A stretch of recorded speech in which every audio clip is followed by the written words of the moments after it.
Hi there, it's Ernest from Trip Astute.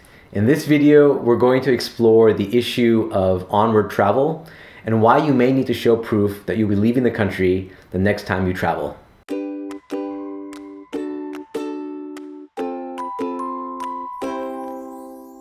When most of us travel, it tends to be round trip.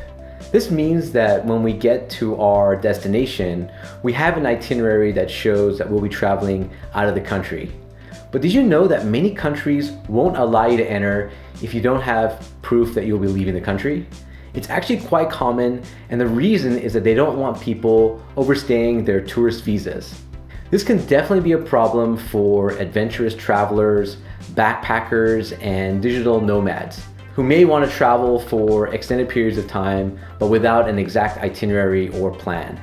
The process is confusing and inconsistent too.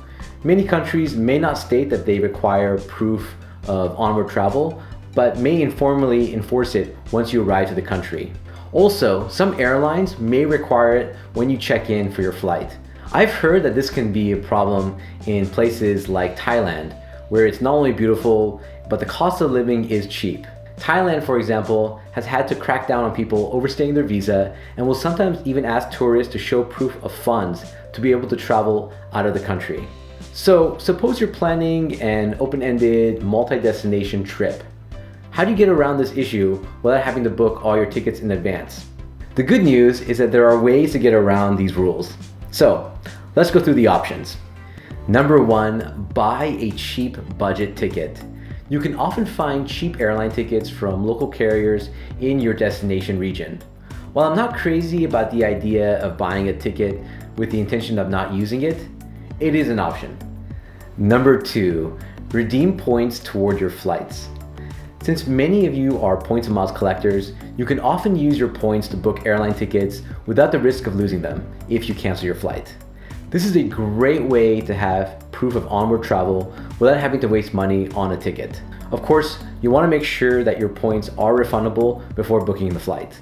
Number three, book a refundable ticket. So this is a popular trick in the travel community. Sites like Expedia, Travelocity, and Orbitz will let you book flights with the option of canceling within 24 hours. For example, if I want to book a one-way flight from Thailand to Cambodia, I can select the refundable flight option. This allows me to cancel the flight within 24 hours for a full refund. Also, just be sure that the carrier doesn't charge you a booking fee, as those are generally non-refundable. Once I book the ticket, I'll get an email and e-ticket, which I can then use to show as proof for onward travel. This might seem like a shady thing to do, but actually what I learned after doing some research is that it's a common practice among travel agencies and travel agents. Number four, rent an onward ticket. I actually didn't even know about this option until I did some research on the topic.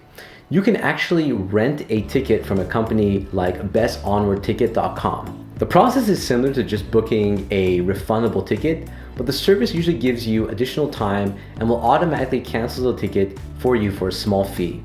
You also don't have to pay the actual flight, which makes it much less risky.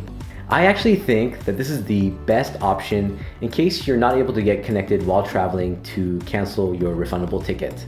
For a small fee, you can have the ticket canceled automatically, and you'll still have documentation that allows you to prove onward travel. My only suggestion is to be careful of which site you use for the service. Some have bad reputations in the travel community.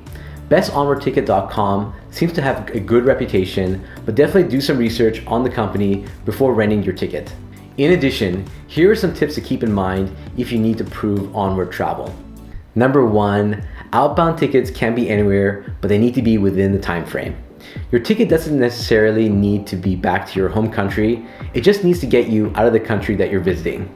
Though keep in mind that the ticket must be within the visa time frame.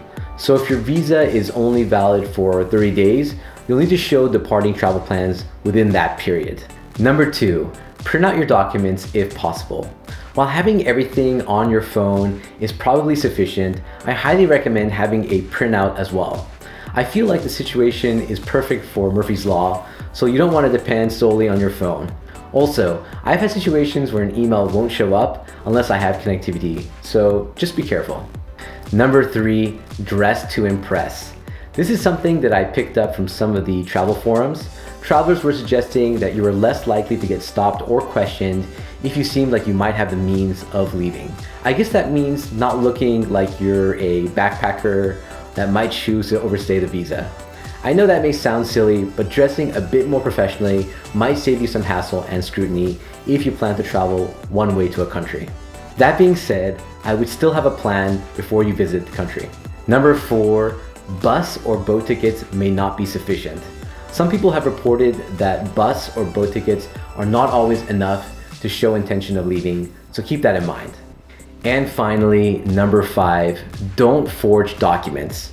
Whatever you do, don't attempt to deceive people. There are folks online that walk through how they manage to trick airport officials by altering documentation. I would not recommend going down this route. Not only is it illegal, it's extremely risky and dangerous. Please don't do it. It's not worth breaking the law when you can easily and cheaply rent a ticket or even buy a refundable plane ticket. Have you ever had to provide proof of onward travel? If so, please share your experience below. Also, let us know if you have any questions. If you enjoyed this video or found it useful, please hit the like button, and if you haven't done so already, please consider subscribing. Also, if you want to be in the loop of channel activities and giveaways, then sign up for our weekly newsletter on our website. Until next time, travel safe and travel smart.